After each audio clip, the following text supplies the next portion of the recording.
نحمده ونستعينه ونستغفره ونعوذ بالله من شرور أنفسنا وسيئات أعمالنا من يهده الله فلا مضل له ومن يضلله فلا هادي له وأشهد أن لا إله إلا الله وحده لا شريك له وأشهد أن محمدًا عبده ورسوله اللهم صل على محمد وعلى آل محمد كما صليت على إبراهيم وعلى آل إبراهيم إنك حميد مجيد اللهم بارك على محمد وعلى آل محمد كما باركت على إبراهيم وعلى آل إبراهيم إنك حميد مجيد أما بعد فإن خير الحديث كتاب الله وخير الهدي هدي محمد صلى الله عليه وسلم وشر الأمور محدثاتها وكل محدثة بدعة وكل بدعة ضلالة وكل ضلالة في النار رب اشرح لي صدري ويسر لي أمري واحلل عقدة من لساني يفقهوا قولي رب زدني علما رب زدني علما رب زدنا علما أعوذ بالله من الشيطان الرجيم بسم الله الرحمن الرحيم يوم ندعو كل أناس بإمامهم صدق الله مولانا العظيم وصدق رسوله النبي الكريم ونحن على ذلك من الشاهدين والشاكرين والحمد لله رب العالمين حمد و ثنا تعریف تمجید تقدیس اللہ رب العزت کے لیے جو کائنات کا پالنے والا ہے خالق ہے مالک ہے رازق ہے داتا ہے گنج بخش ہے لجپال ہے غریب نواز ہے غوث اعظم ہے علی کل شیء قدیر ہے درود و سلام آقائے دو جہاں امام الانبیاء خطیب الانبیاء امام اعظم پیر اعظم رہبر اعظم مرشد اعظم امام کائنات نبی التوبہ نبی الرحمہ بشیر نذیر سراج منیر صلی اللہ علیہ وسلم کی ذات اقدس پر باری تعالیٰ سے دعا ہے کہ اللہ تعالیٰ ہمارا یہاں پر آنا بیٹھنا سننا سنانا اللہ تعالیٰ اپنی بارگاہ کے اندر منظور و مقبول فرمائے اور ہم سب کا ذریعہ نجات کا سبب بنے اللہ تعالیٰ ہم سب کو بار بار اپنے گھر کی زیارت نصیب فرمائے اللہ رب العالمین نے قرآن مجید کے اندر اور رسول اللہ صلی اللہ علیہ وسلم نے احادیث مبارکہ کے ذریعے امام کی اہمیت کو بیان فرمایا ہے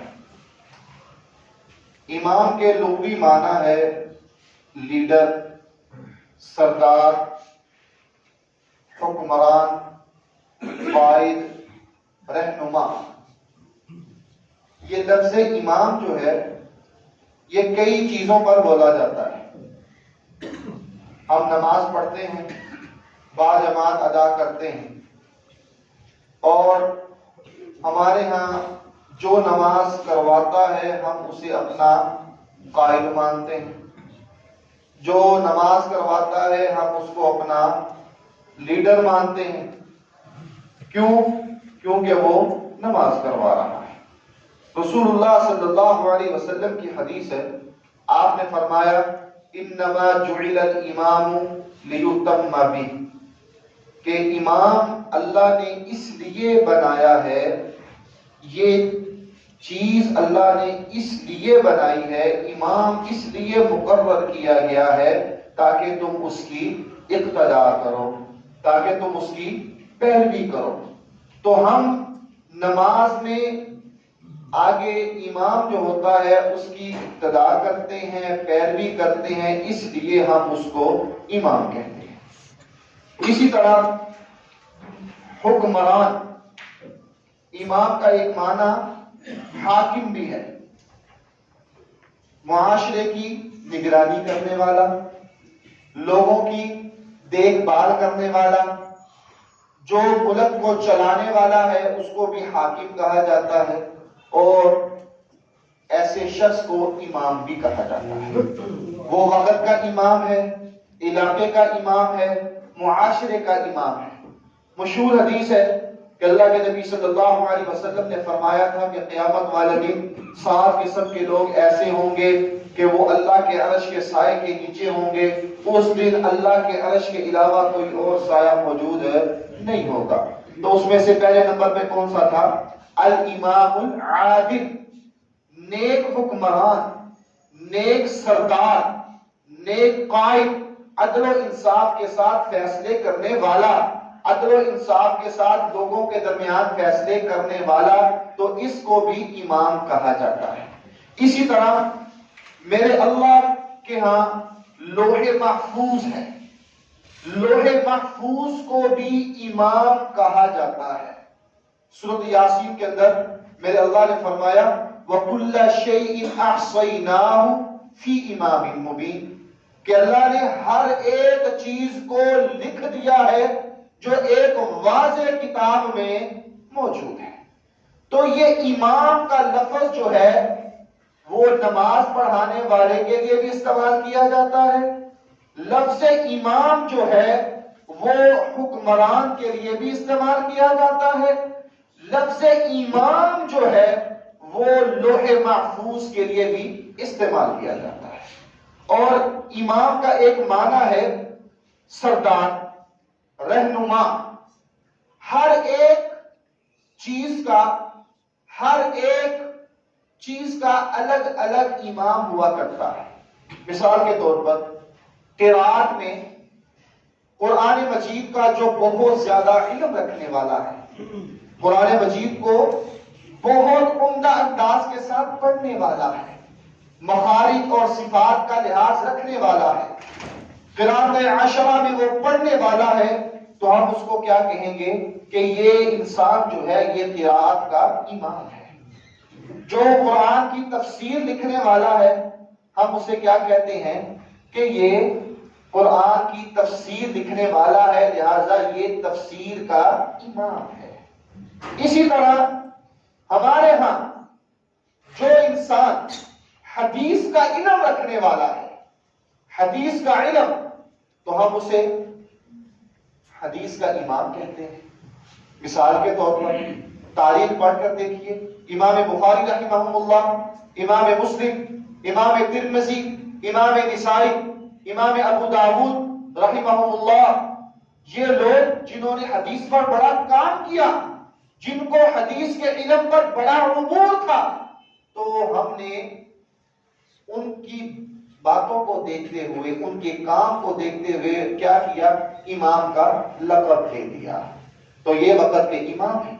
اسی طرح جو فقیہ ہیں، فقاہت میں، فقہ میں جنہوں نے عبور حاصل کیا، امام ابو حنیفہ رحمہ اللہ، امام مالک رحمہ اللہ، امام شافعی رحمہ اللہ، امام احمد بن حنبل رحمہ اللہ، یہ لوگ وہ تھے جو فقہ کے امام تھے، ان کو فقہ پر عبور حاصل تھا، تو لہذا یہ فقہ کے امام بن گئے۔ قرآن کا علم رکھنے والا قرآن کا امام، قرآت کا علم رکھنے والا قرآت کا امام، حدیث کا علم رکھنے والا علم حدیث کا امام، فقہا فقہ کا علم رکھنے والا وہ فقہ کا امام بن گیا۔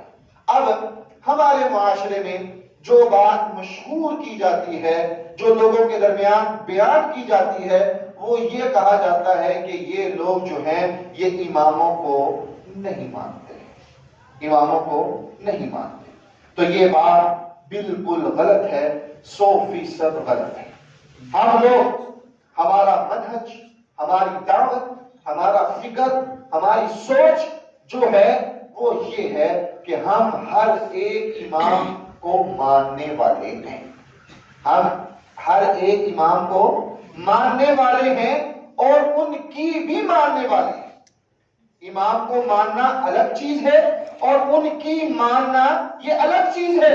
ہم امام کو بھی مانتے ہیں اور ان کی بھی مانتے ہیں، لیکن تھوڑا سا فرق ہے، تھوڑا سا فرق ہے۔ وہ یہ ہے کہ پوری دنیا کے امام ایک طرف ہو جائیں تو نبوت کا امام ایک طرف ہو تو ہم کس کو پکڑیں گے؟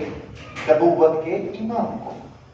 نبوت کا امام، پوری دنیا کے امام ایک طرف اور محمد رسول اللہ صلی اللہ علیہ وسلم ایک طرف، تو ہم کس کی بات کو لبیک کہیں گے؟ محمد صلی اللہ علیہ وسلم کی بات کو لبیک کہیں گے۔ اب ہمارے ہاں جو غلط فہمی پیدا کی جاتی ہے، لوگوں کو ورگلانے کی کوشش کی جاتی ہے کہ یہ اماموں کے گستاخ ہیں، یہ ولیوں کے گستاخ ہیں، یہ اولیاء کے گستاخ ہیں، یہ اللہ کے نیک بندوں کے گستاخ ہیں، تو یہ بات جو ہے بالکل 100% غلط ہے۔ اللہ کی قسم، ہماری منہج، ہماری دعوت، ہمارا فکر جو ہے وہ یہی ہے کہ ہم اولیاء اللہ کی باتوں کو ماننے والے ہیں، جو حقیقی معنوں میں اولیاء اللہ ہیں، ہم ان سے پیار کرنے والے ہیں، ان کی دعوت کو سمجھنے والے ہیں، ان کی فکر کو پڑھنے والے ہیں اور اماموں کا ادب و احترام کرنے والے ہیں۔ لیکن فرق یہ ہے کہ ہمارا نظریہ یہ ہے کہ ہر امام ہمارے لیے قابل احترام، ہر امام عزت والا ہے، ہر امام شان والا ہے، لیکن ہر امام کی بات غلط ہو سکتی ہے، لیکن محمد صلی اللہ علیہ وسلم کی بات غلط ہو سکتی نہیں۔ ہماری دعوت یہ ہے کہ ہر امام سے اختلاف ہو سکتا ہے، محمد صلی اللہ علیہ وسلم کی بات سے اختلاف ہو سکتا نہیں۔ ہماری دعوت یہ ہے کہ ہر امام کی بات کو غلط کہا جا سکتا ہے، چھوڑا جا سکتا ہے، لیکن نبوت کی امام، نبوت کی زبان سے نکلی ہوئی بات کو چھوڑا جا سکتا نہیں، چھوڑا جا سکتا۔ ہماری دعوت یہ ہے، ہمارا فکر یہ ہے کہ ہم لوگ اللہ سے امام بننے کی دعا تو کر سکتے ہیں، ہم لوگ اللہ سے علم حدیث طلب کرنے کی دعا تو کر سکتے ہیں، ہم لوگ اللہ سے قرآن کا علم حاصل کرنے کی دعا تو کر سکتے ہیں، ہم لوگ جو ہے اللہ سے امام وقت کا بننے کی دعا تو کر سکتے ہیں، لیکن نبوت کا امام بننے کی دعا نہیں کر سکتے، کیونکہ اللہ کے نبی صلی اللہ علیہ وسلم کے آنے کے بعد نبوت کا سلسلہ ختم ہو گیا۔ امام آ سکتے ہیں، نبی نہیں آ سکتا، محدث آ سکتے ہیں، پیغمبر نہیں آ سکتا، رسول نہیں آ سکتا، اور فقہاء آ سکتے ہیں، اولیاء آ سکتے ہیں، اللہ کے نیک بندے آ سکتے ہیں، قرآن کے امام آ سکتے ہیں، لیکن پیغمبر اور رسول اور نبی آ سکتا نہیں آ سکتا، کیونکہ اللہ کے نبی صلی اللہ علیہ وسلم کے بعد اب کوئی نبی آنا نہیں آنا۔ اب جو بات میں سمجھانا چاہتا ہوں، یہ تمہیداً میں نے آپ کو بیان کیا کہ ہر امام کا ادب کرنا، ہر امام کا احترام کرنا ہمارے اوپر یہ لازم ہے۔ اب معراج کی طرف آ جائیے۔ اللہ کے نبی صلی اللہ علیہ وسلم کو معراج کروایا گیا، آپ کو بیت اللہ سے بیت المقدس تک پہنچایا گیا۔ آپ کے آنے سے پہلے سارے انبیاء جو تھے وہاں پر موجود تھے۔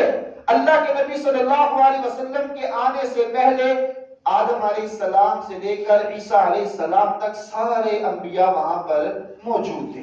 آپ صلی اللہ علیہ وسلم بیت المقدس پہنچے، جبریل علیہ السلام آپ کے پاس آئے، آ کر کہنے لگے محمد صلی اللہ علیہ وسلم آپ مصلی امامت پر تشریف لائیں۔ اب ذرا غور کیجیے، اس وقت ہم میں سے وہاں پر کوئی موجود نہیں تھا، اس وقت ہمارے آباء و اجداد میں سے بھی وہاں پر موجود نہیں تھا۔ جبریل علیہ السلام نے کہا، سارے انبیاء وہاں پر موجود تھے۔ جبریل علیہ السلام نے آپ کو کہا اے اللہ کے نبی صلی اللہ علیہ وسلم مصلی امامت پر تشریف لائیں۔ اب آپ صلی اللہ علیہ وسلم امامت کے لیے آئے تو یہاں سے یہ مسئلہ نکل رہا ہے کہ نبیوں کے امام کون بنے؟ آپ صلی اللہ علیہ وسلم۔ نبیوں کے امام کون بنے؟ آپ صلی اللہ علیہ وسلم۔ تو یہاں سے یہ پتا چلا کہ سارے نبیوں کی نبوت ایک طرف، اللہ کے نبی صلی اللہ علیہ وسلم جب آ گئے تو آپ کے آنے کے بعد کسی اور کی بات کو چلایا جا سکتا نہیں چلایا۔ جہاں نبی آگے آدم علیہ السلام سے لے کر عیسیٰ علیہ السلام تک سارے انبیاء وہاں پر موجود تھے، لیکن آپ کو جب آگے کر دیا تو پھر اب کسی اور کی بات چل سکتی نہیں چل سکتی۔ یہی ہماری دعوت ہے، یہی ہماری فکر ہے، یہی ہمارا پیغام ہے کہ جب نبی کی بات آ جائے تو پھر کسی اور کی بات کو مانا جا سکتا نہیں مانا جا سکتا۔ مثال کے طور پر اللہ کے نبی صلی اللہ علیہ وسلم نے ایک قافلہ بھیجا جہاد کے لیے۔ قافلہ گیا، وہاں قافلہ رکا، وہاں آپ نے قافلے کے ساتھ ایک امیر بھی بنایا، امام بھی بنایا، اور اس کے ساتھ لوگوں کو بھی بھیجا۔ لوگ پہنچے، اب لوگوں نے اپنے امام امیر کی بات کو نہ مانا، امام کو غصہ آیا۔ امام نے کہا، بخاری کی روایت ہے، امام نے کہا کہ ایک گڑھا کھودو، گڑھا کھودا گیا، لکڑیاں لے کر آؤ، لکڑیاں لائی گئی، لکڑیوں کو جلاؤ، لکڑیوں کو جلایا گیا۔ اب امام نے حکم دیا کہ اب تم سارے سپاہی جو ہیں اس کے اندر چھلانگ لگا دو۔ اب وہ پریشان، وہ حیران کہ ہم ایمان لائے، ہم نے اسلام کو قبول کیا، ہم نے دین کو سمجھا، دین پر ایمان لے کر آئے، ہم نے یہ تمنا رکھی کہ قیامت والے دن ہمارا اللہ ہمیں جہنم کے عذاب سے محفوظ کر دے، اور یہ ہمارا امام کہہ رہا ہے کہ یہ آگ میں چھلانگ لگاؤ۔ کسی نے اس کی بات نہیں مانی۔ بالآخر وہ قافلہ واپس آیا، اللہ کے نبی صلی اللہ علیہ وسلم کو بات بتلائی گئی۔ آپ کو کہا گیا کہ یا رسول اللہ صلی اللہ علیہ وسلم، یہ ہمارا امام جو آپ نے امیر مقرر کیا تھا، اس نے ہمیں یہ حکم دیا اور ہم نے اس کی بات کو نہ مانا۔ آپ نے فرمایا لو دخلوها ما خرجوا منها، اگر تم اس کے اندر چھلانگ لگا دیتے تو ساری زندگی قیامت تک تم اسی میں ہی رہتے۔ تم نے اچھا کیا، تم نے اس کی بات کو نہیں مانا، تم نے اچھا کیا۔ اگر تم امیر کی بات مان لیتے، چھلانگ لگا لیتے، تو ساری زندگی قیامت تک جو تھا تم ایسے ہی جلتے اور سڑتے رہتے۔ اب اس حدیث سے ہمیں کیا معلوم ہوا؟ ہمیں اس حدیث سے کیا مسئلہ سمجھ آیا؟ کہ اللہ کے نبی صلی اللہ علیہ وسلم کی طرف سے قائم کردہ امیر بھی اگر شریعت کے خلاف بات کرے تو اس کی بات کو بھی مانا جا سکتا نہیں مانا جا۔ آپ نے امیر مقرر کیا اور وہ قافلہ گیا اور اس نے کہا کہ چھلانگ لگا دو، لوگوں نے نہیں مانا، قافلہ واپس آیا۔ امیر کس کا مقرر کرتا تھا؟ اللہ کے نبی صلی اللہ علیہ وسلم کا۔ لیکن جب آپ کے فرمان کی خلاف ورزی آئی تو یہاں سے مسئلہ سمجھ آ رہا ہے کہ اللہ کے نبی صلی اللہ علیہ وسلم کا قائم کردہ امیر بھی اگر شریعت کی خلاف ورزی والی کوئی بات بتلائے تو اس کی بات کو ماننا نہیں ماننا۔ اب آئیے ائمہ اربعہ، امام مالک، امام شافعی، امام ابو حنیفہ، امام احمد بن حنبل رحمہم اللہ، ان کا ادب، ان کا احترام ہر مسلمان کو کرنا چاہیے۔ ان کی بڑی خدمات ہیں، انہوں نے بہت کام کیا، لیکن اب ہم دین کی طرف بھی آئیں، شریعت کی طرف بھی آئیں، قرآن کی طرف بھی آئیں، رسول اللہ صلی اللہ علیہ وسلم کے فرمان کی طرف بھی آئیں کہ دین ہمیں کیا کہتا ہے۔ اختلاف ہو جاتا ہے، اختلاف ہوتا ہے، دو بندے بیٹھے ہو تو اختلاف ہو جاتا ہے، یہ اتنی بڑی دنیا ہے، اختلاف ہونا کوئی عیب نہیں ہے، اختلاف ہو جاتا ہے، کسی کی کوئی رائے ہے، کسی کی کوئی رائے ہے، لیکن اختلاف کا حل کیسے تلاش کرنا ہے، یہ سب سے اہم ذمہ داری ہماری ہے جو ہمیں کرنی چاہیے، جو سمجھنی چاہیے کہ اختلاف ہو گیا، ایک مسئلہ ہے، ایک انسان یہ کہتا ہے، ایک انسان یہ کہتا ہے، اب ہم نے کیا کرنا ہے، ہم نے کس کی ماننی ہے؟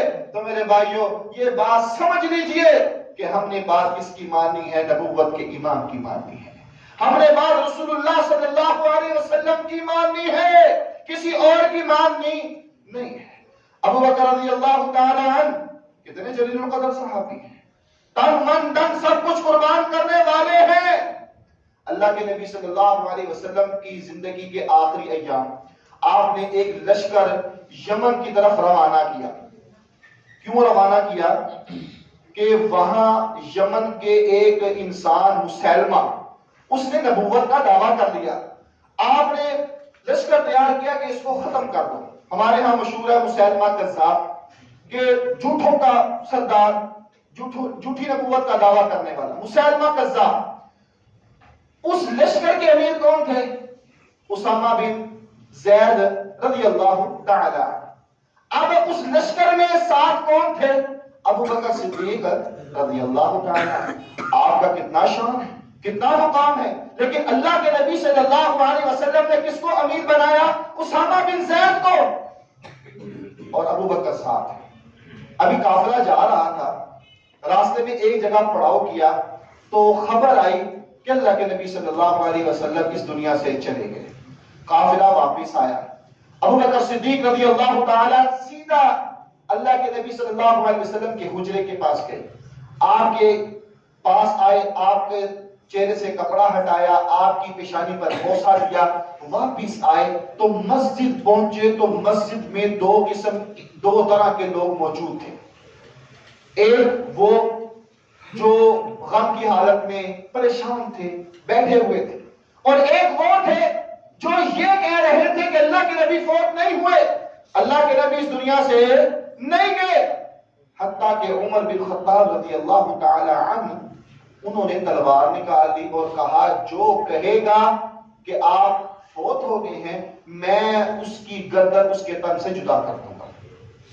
ابو بکر رضی اللہ تعالی عنہ مسجد آئے، منبر پر کھڑے ہوئے، کہا وما محمد الا رسول قد خلت من قبله الرسل افإن مات او قتل انقلبتم على اعقابكم ومن ينقلب على عقبيه فلن يضر الله شيئا وسيجزي الله الشاكرين۔ لوگوں سن لو، محمد صلی اللہ علیہ وسلم اللہ کے رسول ہیں، آپ سے پہلے بھی بڑے رسول آئے، وہ بھی چلے گئے اور آپ نے بھی جانا ہے، وہ بھی چلے گئے اور آپ بھی گئے، آپ فوت ہو جائیں، آپ کو شہید کر دیا جائے، جو لوگ دین سے پھر جائیں گے، دین کو چھوڑ دیں گے تو انہوں نے اپنا نقصان کرنا ہے، اور جو ثابت قدم رہے، دین پر ڈٹے رہے، رسول اللہ صلی اللہ علیہ وسلم کی شریعت کے مطابق عمل کرتے رہے، اللہ ان کو جزا دے گا۔ عمر فاروق رضی اللہ تعالی عنہ کی تلوار ہاتھ سے گر گئی، کہنے لگے ابو بکر ایسے لگتا ہے جیسے یہ آیت آج ہی نازل ہوئی ہے۔ اختلاف ہوا تو کیسے حل کیا؟ قرآن و حدیث سے۔ کیسے حل کیا؟ رسول اللہ صلی اللہ علیہ وسلم کے فرمان سے۔ کیسے حل کیا؟ قرآن کی آیت سے۔ آگے چلیے، آپ کی تدفین کا معاملہ آیا، اختلاف ہوا، کہا آپ کو مسجد نبوی میں دفن کیا جائے، کسی نے رائے دی آپ کو بقیع قبرستان میں دفن کیا جائے، کسی نے رائے دی کہ آپ کو مکہ لے جایا جائے، وہاں دفن کیا جائے۔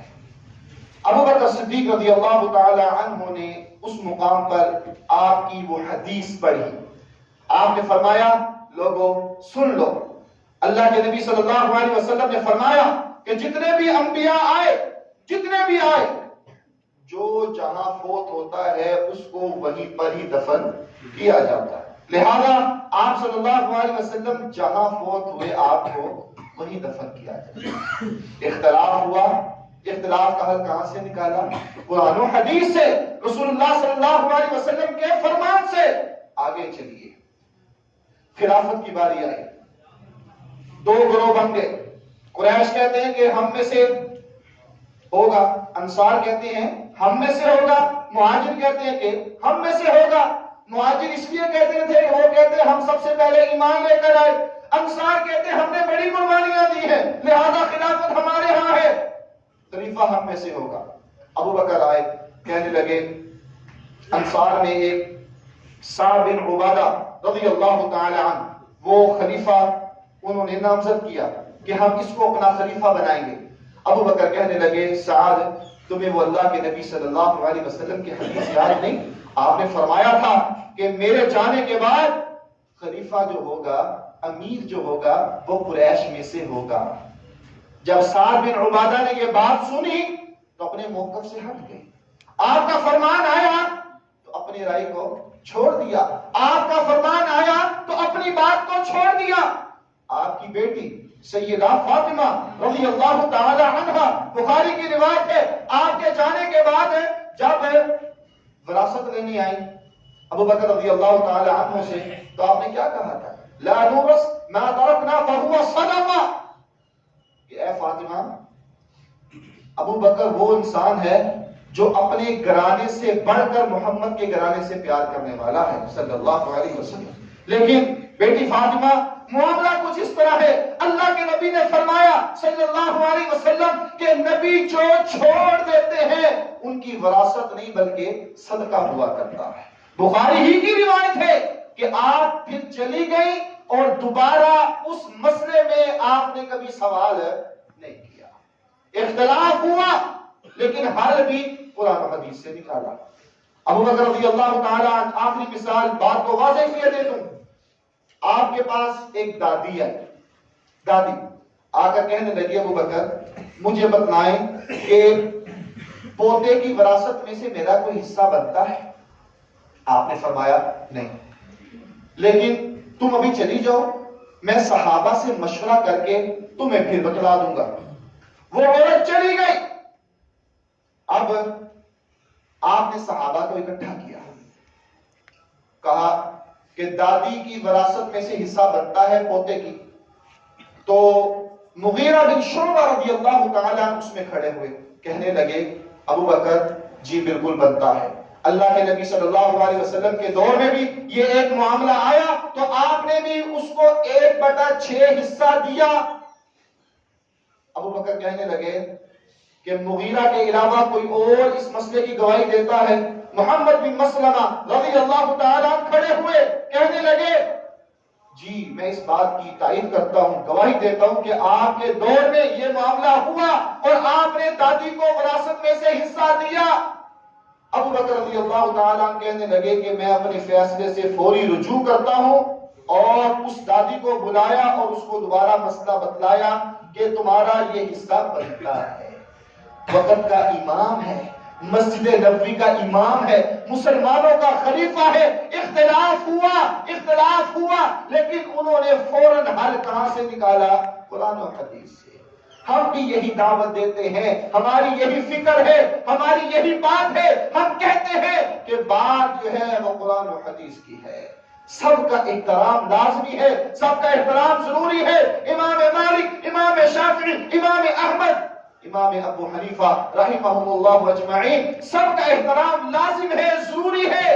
لیکن جہاں پر اختلاف ہو تو ہم نے کس کی طرف رجوع کرنا ہے؟ قرآن و حدیث کی طرف. آئیے عمر فاروق رضی اللہ تعالیٰ عنہ کے حوالے سے ایک مثال دیے دیتا ہوں. آپ کے پاس ایک مسئلہ آیا. وہ مسئلہ یہ تھا، آپ سے پوچھا گیا، اے عمر رضی اللہ تعالیٰ عنہ، یہ قتل ہو گیا ہے، اس قتل کی دیت کیا ہے؟ آپ نے فرمایا یہ دیت ہے. سوال یہ پوچھا گیا، اے عمر امیر المؤمنین ہمیں یہ بتلائیے کہ جو قتل ہوا ہے اب دیت ملی ہے، بیوی کو اس میں سے حصہ ملے گا کہ نہیں ملے گا؟ وراثت الگ چیز ہے، دیت الگ چیز ہے۔ وراثت میں یہ ہوتا ہے کہ جب خاوند فوت ہو جائے تو اس کے مال جو ہے وہ مال میں سے بیوی کو بھی حصہ ملتا ہے۔ دیت یہ ہوتی ہے کہ قتل کرنے والا قتل کر دے، اب وہ مقتول جو ہے وہ مر جائے اور قاتل اب وہ کیا کرے، وہ 100 اونٹ دیت میں دے گا۔ یہ دیت شریعت نے رکھی ہے، یا تو وہ 100 اونٹ دے دے، نہیں تو پھر دوسرا کیا ہے، قتل کے بدلے قتل ہے۔ اب عمر فاروق رضی اللہ تعالی عنہ سے پوچھا گیا کہ ہمیں بتلائیے کہ بیوی کو حصہ ملے گا کہ نہیں ملے گا؟ آپ نے فرمایا نہیں، وہ اس وجہ سے کہ دیت جو ہے وہ خونی رشتے سے دی جاتی ہے، میاں بیوی کا آپس میں خون کا رشتہ نہیں ہوتا، تو دیت جو ہے وہ خونی رشتے سے ہوگی، تو لہذا بیوی اس کے حصے دار نہیں ہوگی۔ بات چلتی چلتی چلتی چلتی پھیل گئی۔ اب ہوا کیا، دوسری بستی میں ایک صحابی رہتا تھا جس کا نام ضحاک بن ابی سفیان رضی اللہ تعالی عنہ تھا۔ ان کو جب پتا چلا کہ امیر المؤمنین وقت کے حاکم مسجد نبوی کے امام انہوں نے یہ فیصلہ کر دیا، اب کیا کیا جائے؟ انہوں نے کہا کہ نہیں، بیوی کو دیت نہیں دی جائے گی، اس میں سے حصہ نہیں ملے گا۔ انہوں نے کہا کہ میں امیر المؤمنین کے پاس جاؤں گا۔ کیوں؟ کیونکہ ہمارے معاملے میں، ہمارے معاشرے میں، ہمارے علاقے میں یہی مسئلہ پیش آیا تھا۔ میں نے اللہ کے نبی صلی اللہ علیہ وسلم کو خط لکھا تھا اور آپ نے اس کے بارے میں یہ فیصلہ فرمایا تھا کہ بیوی کو بھی حصہ ملے گا دیت میں سے۔ خط جو تھا وہ امیر المؤمنین کی طرف بھجوا دیا۔ امیر المؤمنین یہ دیکھیے، آپ نے فیصلہ کیا، لیکن یہ اللہ کے نبی صلی اللہ علیہ وسلم کا فیصلہ یہ ہے۔ عمر فاروق امیر المؤمنین، جن کے بارے میں آپ نے فرمایا تھا کہ جس راستے سے عمر گزر جائے شیطان وہ راستہ چھوڑ دیتا ہے، آپ نے کیا فرمایا؟ اللہ کے نبی صلی اللہ علیہ وسلم کی بات آ گئی تو لہذا میں اپنے فیصلے سے رجوع کرتا ہوں، میرا فیصلہ درست نہیں ہے، کیونکہ آپ کا فرمان یہ ہے کہ بیوی کو دیت میں سے حصہ ملے گا، تو لہذا میں اپنے فیصلے سے رجوع کرتا ہوں۔ فوراً اپنا فیصلہ بدل لیا۔ یہی تو ہم دعوت دیتے ہیں، یہی ہمارا پیغام ہے کہ اللہ کے بندو، سب کا احترام لازم ہے، سب کا احترام ضروری ہے، لیکن بات کس کی ماننی ہے؟ رسول اللہ صلی اللہ علیہ وسلم کی۔ ہم پابند ہیں قرآن و حدیث کے، ہم پابند ہیں شریعت کے، ہم پابند ہیں رسول اللہ صلی اللہ علیہ وسلم کے آرڈر کے، ہم پابند ہیں رسول اللہ صلی اللہ علیہ وسلم کی حدیث کے۔ وہ صحابہ جن کو اللہ نے دنیا میں ہی جنت کے سرٹیفکیٹ عطا کر دیے، جب ان سے کوئی ایسا مسئلہ ہوا اور ان کو پتا چلا کہ ہمارے نبی نے تو یہ فرمایا، فوراً انہوں نے رجوع کیا۔ عثمان غنی رضی اللہ تعالی عنہ، جلیل القدر صحابی، جلیل القدر، ان سے پوچھا گیا امیر المؤمنین بتلائیے کہ عورت فوت ہو جائے، خامن فوت ہو جائے، خامن فوت ہو جائے، اب عورت نے عدت گزارنی ہے، عدت، اور وہ خامن کا جو گھر ہے اس کے لیے وہ گھر رہنے کے قابل نہیں ہے۔ حالات کچھ اس طرح کے ہیں یا کچھ ایسے معاملات ہیں کہ وہ اپنے خامن کے گھر نہیں رہ سکتی، تو بتلائیے کہ ایسے معاملے میں ہمیں کیا کرنا چاہیے کہ وہ عدت اپنے خامن کے گھر ہی گزارے یا اپنے والدین کے گھر گزارے؟ عثمان غنی رضی اللہ تعالی عنہ نے فیصلہ کیا کہ وہ عورت جو ہے وہ عدت اپنے والدین کے گھر گزار لے۔ صحابی رسول صلی اللہ علیہ وسلم ابو سعید خدری رضی اللہ تعالی عنہ کو پتہ چلا، آپ نے فوراً عثمان غنی رضی اللہ تعالی عنہ سے بات کی، کہا عثمان میں اس بات کا گواہ ہوں، اللہ کے نبی صلی اللہ علیہ وسلم کے پاس میری بہن، ابو سعید کہتے ہیں کہ میری بہن وہ گئی، پوچھا یا رسول اللہ صلی اللہ علیہ وسلم میرا خامن فوت ہو گیا ہے اور میں عدت کے لیے اپنے خامن کے گھر نہیں رہ سکتی، حالات کچھ اس طرح کے ہیں تو لہذا میں اپنے والدین کے گھر عدت گزار سکتی ہوں؟ آپ نے فرمایا کہ ہاں ٹھیک ہے تم گزارو۔ جب وہ عورت واپس جانے کے لیے اپنے دروازے تک ہی پہنچی تھی، آپ نے اس کو دوبارہ بلا لیا، کہا مجھے بتاؤ تم کیا سوال کر رہی تھی؟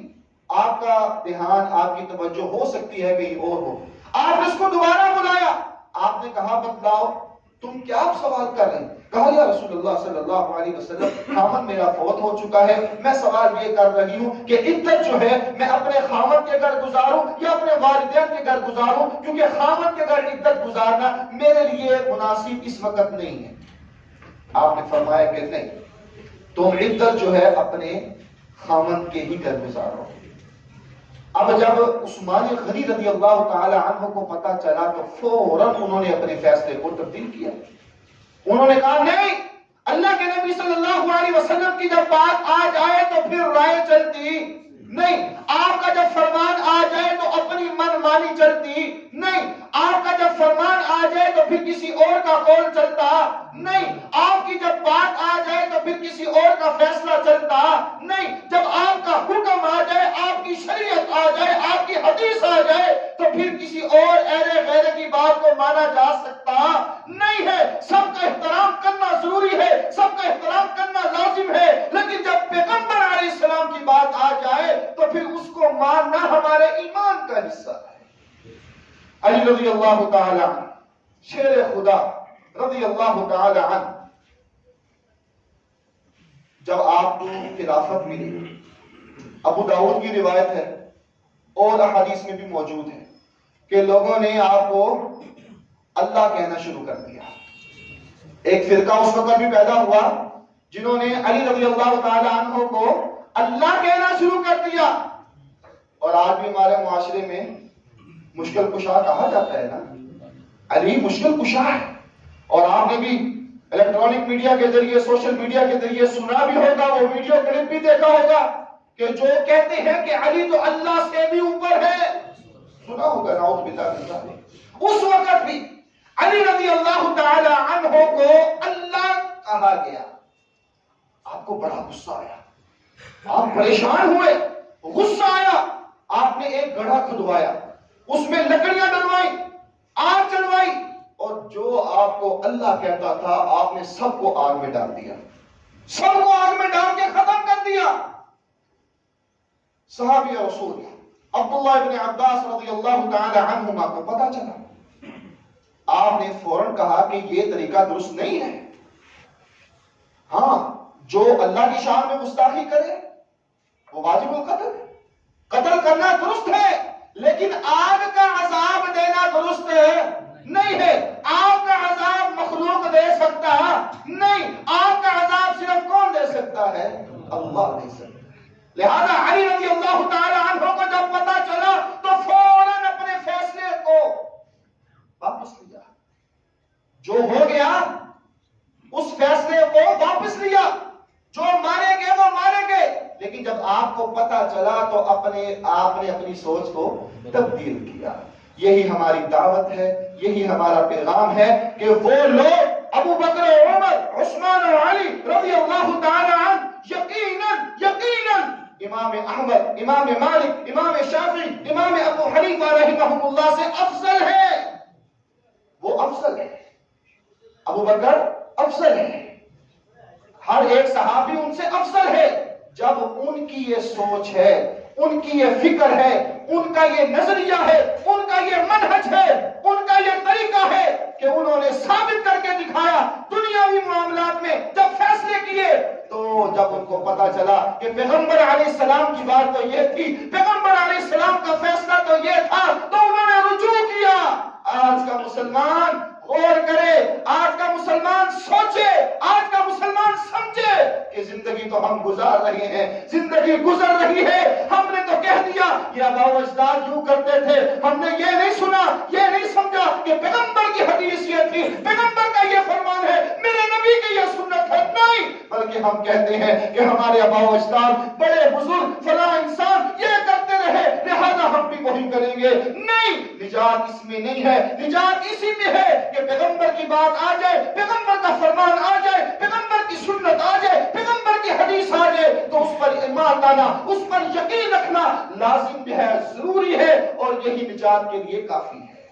اور اگر یہ بات نہیں ہے تو پھر ہمیں سوچنا چاہیے، ہمیں اپنی زندگیوں کی طرف دیکھنا ہوگا کہ آج ہم کتنا دین کے مطابق زندگی بسر کر رہے ہیں۔ حدیث سنتے ہیں، ہمارے کانوں کے ذریعے سے حدیث سنائی دیتی ہے، لیکن عمل میں ہم صفر ہیں۔ ہمیں پتا ہے کہ ہمارے پیغمبر نے یہ فرمایا، ہمارے رسول نے یہ فرمایا، اور آج ہم حد درمی کی انتہا کو پہنچ چکے ہیں کہ ہم ان کی بات کو چھوڑتے ہیں اور دوسروں کی باتوں کو پکڑ لیتے ہیں۔ اور امام احمد، امام مالک، امام شافعی، امام ابو حنیفہ رحمہم اللہ، ان کا یہ قول ہے کہ اگر ہماری بات پیغمبر کے فرمان سے ٹکرا جائے تو تم نے پیغمبر کی بات کو ماننا ہے، ہماری بات کو ماننا نہیں ہے۔ تو میرے بھائیوں، ہم نے اپنی اصلاح کرنی ہے۔ امام یوم ندعو کل اناس بامامہم، یوم ندعو کل اناس بامامہم، ہمارا امام وہ ہے جو کائنات کا امام ہے، ہمارا امام وہ ہے جو نبیوں کا امام ہے، ہمارا امام وہ ہے جو دو جہانوں کا امام ہے۔ اللہ ایسے امام کی تابعداری کرنے کے اللہ میں توفیق عطا فرمائے۔